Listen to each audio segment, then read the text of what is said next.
Di ba pinanood natin doon sa Tetelestai ba yun? What?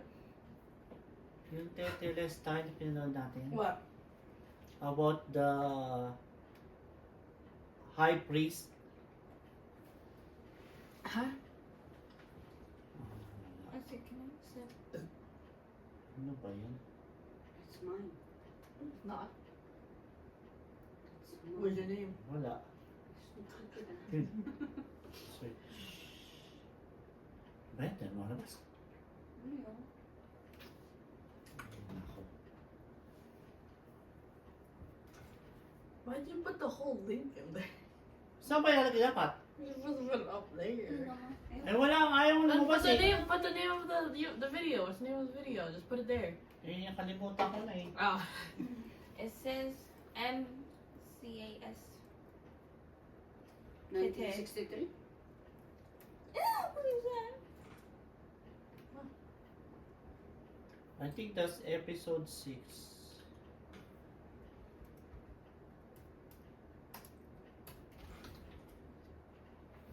Saan ba? Wala. There. Ito, episode 6. Ito.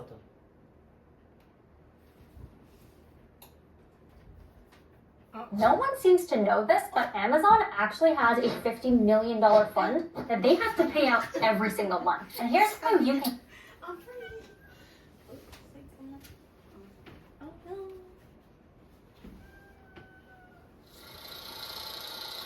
performed at a magnificent portable structure called the Tabernacle.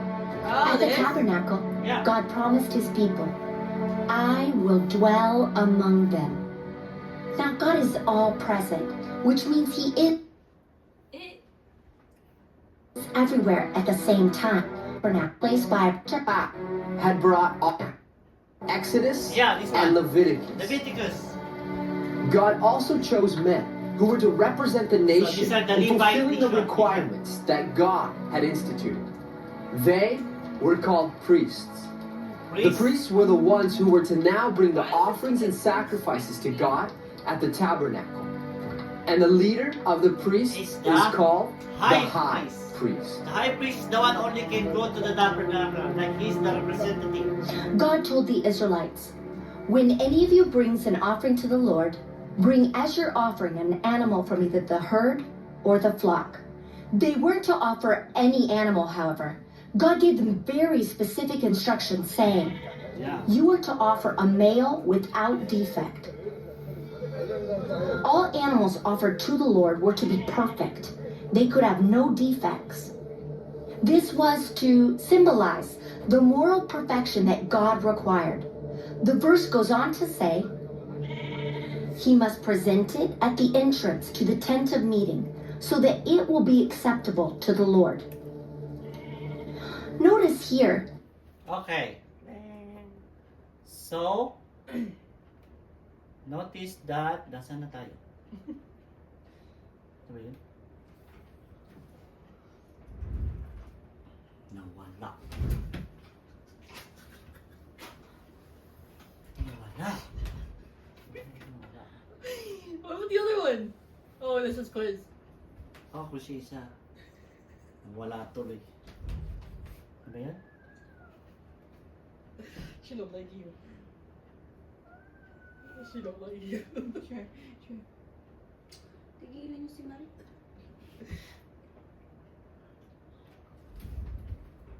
Okay, let's continue. Oh. So, where are we?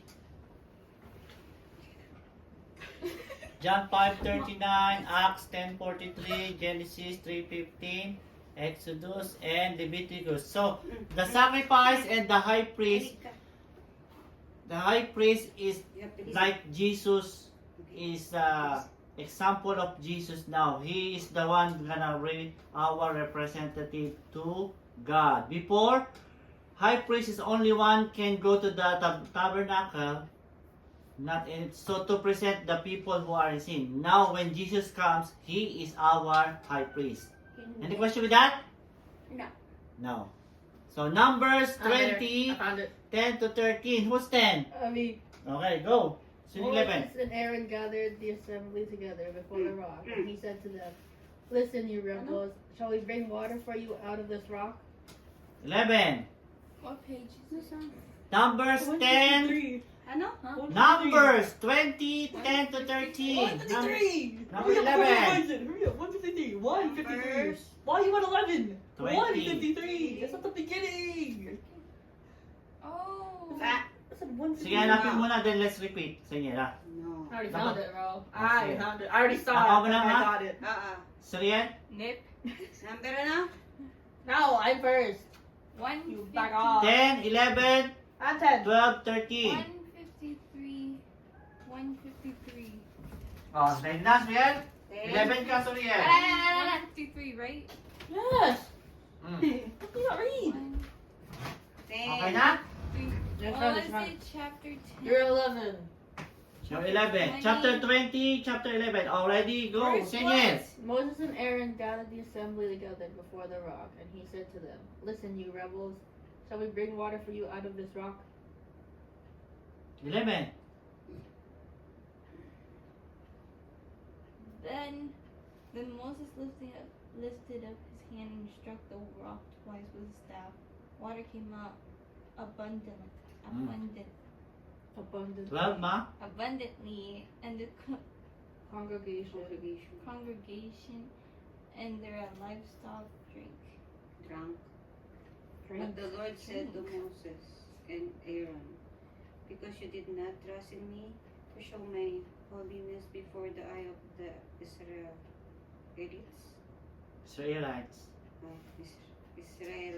Uh-huh. therefore you shall not bring this assembly into the land that I have given them. 13, yeah, me. No!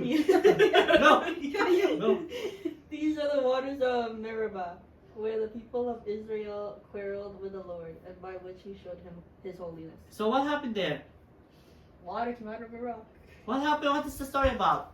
Moses Moses hit the rock Water. twice and Water water came out. came. So this story is about when they out of the Egypt, they live 40 years in the desert. Those people are from the Egypt. So they're in the desert. They are thirsty, and their animal are thirsty. So they complain to Moses, "How you bring us here and we don't have water today?" So when Moses prayed to God, and God said, "You hit the rock and water will come out," right? And it did, right? Yeah. So the water give life, because if they don't have the water, all the people are gonna die, right? So the water is the water of life for those people.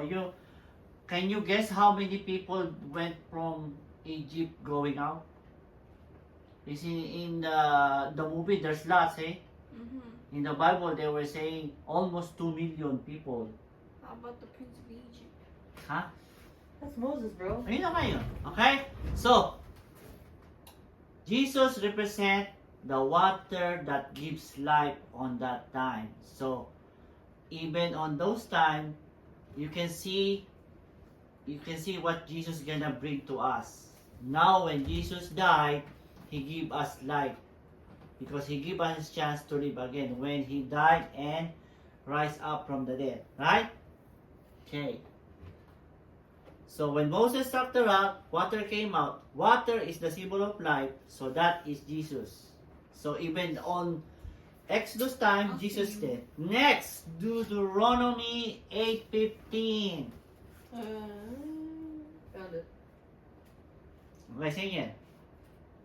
Who led you through the great and terrible wilderness, an arid wasteland with poisonous snakes and scorpions. He made water flow for you from flint rock. Okay. So Moses prophesied that there will be a prophet that will came soon, and that prophet is Jesus. Okay. Soon? Next, Joshua 5:13 and 14. That's me and Mama. Well, I already Ah, found sige, it. yun pa ba? Oh, yeah, I already found it, bro. Hurry up. What page daw? 216. 216. Mama, nakita mo na? O, si Mama muna. 5:13. Once when Joshua was by Jericho, He looked up and saw a man standing before him with a drawn sword in his hand. Joshua went to him and said to him, "Are you one of us or one of our Adversaries. adversaries?" Sword. Sword. Ano? Other page, bro. 260. Wait, 14, come on. It's right at the top. it's my H2.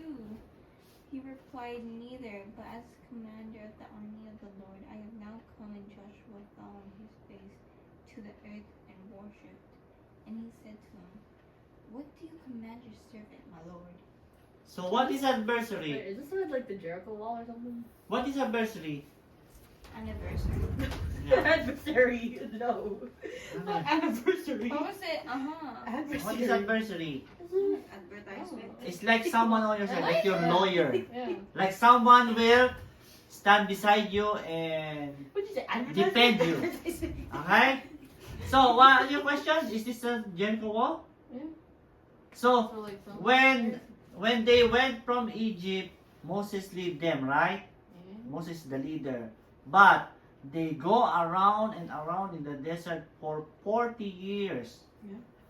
And then, when they reach the land that they're gonna go, Moses did not make it. And then Joshua is the leader. And they go to Jericho to overcome the Jericho because it's lots of fruits and food. What happened? What happened? What happened? What happened? So that's what happened. So there's someone came and Joshua is asking that person if he is adversary or opponent. What do you mean by How's that? it? Let me say, are you one of us? Yeah, are you one of us, our adversary, or against us? So that is like a general or angel. That is, according to the Bible scholar, that is a premonition Jesus. That is Jesus that is not yet coming to earth. Okay? Next. Ano nasa natin? 5 minutes. Yung mga to pa.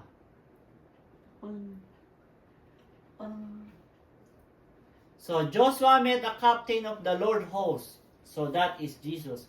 Matthew 1, 5 to 6. I did 6. I did. Wait, did we read Ma- this? No.